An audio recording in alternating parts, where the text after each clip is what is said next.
এই শীতে তো অনেক রকম পিঠা খেয়েছেন। ভাপা পুলি আজকে তৈরি করে দেখাবো ভাপা পিঠার সহজ একটা রেসিপি। 10 মিনিটে আপনারা ঝটপট বানিয়ে নিতে পারবেন। আর সকাল বিকালের নাস্তায় এটা বানিয়ে দিলে বাচ্চারা ইজিলি খেয়ে নেবে, এতটাই মজার। আর এটা বানানোর পরেও থাকবে 2 দিন পর্যন্ত। এটা সফট, তুলতুলে, নরম আর খেতেও অসাধারণ। তো চলুন মূল রেসিপিটায়। তো এর জন্য লাগবে আমাদের সুজি। আমি 1 কাপ সুজি নিয়েছি। সুজিটাকে কিছুই করিনি, কাঁচা অবস্থায় আছে।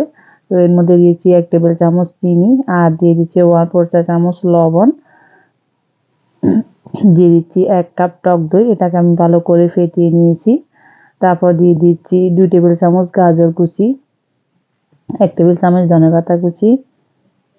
তারপর দিয়ে দিচ্ছি সামান্য একটু পেঁয়াজ কলি। আপনারা চাইলে অন্য আরও 2-3 ধরনের সবজি মিশাতে পারবেন। তো আমি হাতের কাছে যা ছিল তাই দিয়েছি। তো এবার আমি ভালো করে এটাকে মিশিয়ে নিচ্ছি। যেহেতু সুজিটা কিছুটা ফুলবে, পানি শুষে নেবে, এই জন্য আমি আরও 1 কাপ পানি নিয়েছি। 1 কাপ পানি থেকে অল্প একটু পানি দিয়ে আমি আরেকটা লিকুইড করে নিচ্ছি। লিকুইড করে ভালো করে ফেটিয়ে নিচ্ছি। আমি সময় ধরে এটাকে ফেটিয়ে নিচ্ছি। ফেটিয়ে নিয়ে 10 মিনিটের জন্য রেস্টে রেখে দিচ্ছি। এই 10 মিনিটে এটা পুরোপুরি সেট হয়ে যাবে।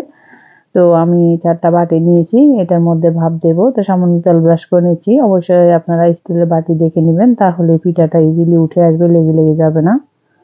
তো 10 মিনিট পর দেখুন ব্যাটারটা আরও কিছুটা ঘন ও টেক্সচার চলে আসছে। তো এখানে দিয়ে দিচ্ছি 1/4 চা চামচ দিয়ে দিচ্ছি আমি বেকিং সোডা। তারপর পানি আর যেটুকু ছিল ওইটুকু দিয়ে দিচ্ছি। তো আপনাদের পানির পরিমাণটা কম বেশি লাগতে পারে, তবে আমার 1 কাপ পুরো পানিটা আমি দিইনি, আরও কিছুটা পানি রয়ে গেছে 2 টেবিল চামচের মতো। তো ব্যাটারের ঘনত্বটা এরকম। এবার আমি বাটির মধ্যে আমি দিয়ে দিব। আমি অর্ধেকটা করে দিয়ে দিচ্ছি, যেহেতু এটা ফুলে দ্বিগুণ হবে। তো উপর দিয়ে সামান্য গাজর কুচি দিয়ে সাজিয়ে নিচ্ছি। এটা অপশনাল, চাইলে স্কিপ করতে পারবেন।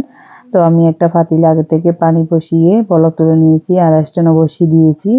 এর মধ্যে আমি যে বাটিটার মধ্যে সেট করেছিলাম পিঠার ব্যাটারটা ওইখানে দিয়ে দিচ্ছি। দিয়ে আমি 10 থেকে 15 মিনিটের মতো এটাকে স্টিম করে নেব। এই 15 মিনিটে এটা ফুলে দ্বিগুণ হয়ে যাবে, আবার এটা কুকও হয়ে গেছে। তো ঢাকাটা খুলে দেখাচ্ছি। তো একটা টুথপিক দিয়ে চেক করে নেবেন পিঠাটা হয়েছে কিনা, তাহলে আরও কিছুক্ষণ সময় নিতে পারবেন। তো আমার পিঠাটা হয়ে গেছে, আমি নামিয়ে নিচ্ছি। যেহেতু গরম অবস্থায় আছে, একটু সাবধানে নামাবেন। তো আমি আরও 2টা পিঠা হয়েছিল ছোট সাইজের, আমি ওখানে দিয়ে দিয়েছি, আবার স্টিম হতে দিয়েছি। তো এবার পিঠাগুলো কিছুটা ঠান্ডা হয়ে আসছে, এখনো পুরোপুরি ঠান্ডা করেনি। তো আমি একটা স্প্যাচুলা দিয়ে সামান্য একটু আলতো করে দিলে পিঠাটা ইজিলি উঠে চলে আসছে। দেখুন একটুও লাগেনি।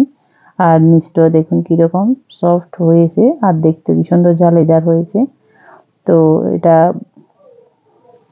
আরো একটা পিঠা আমি দেখিয়ে দিচ্ছি, ওটাও ইজিলি উঠে আসছে, আর দেখুন কি সুন্দর হয়েছে। তো এইভাবে করে সবগুলো পিঠা আমি ঝটফট বানিয়ে নিয়েছি। এবার সস বা চাটনি বা আপনার যে যেটা পছন্দ করেন এটার সাথে মিশিয়ে খেতে পারবেন। আশা করি রেসিপিটা আপনাদের ভালো লেগেছে। ভালো লাগলে চ্যানেল সাবস্ক্রাইব করে পাশে রাখবেন।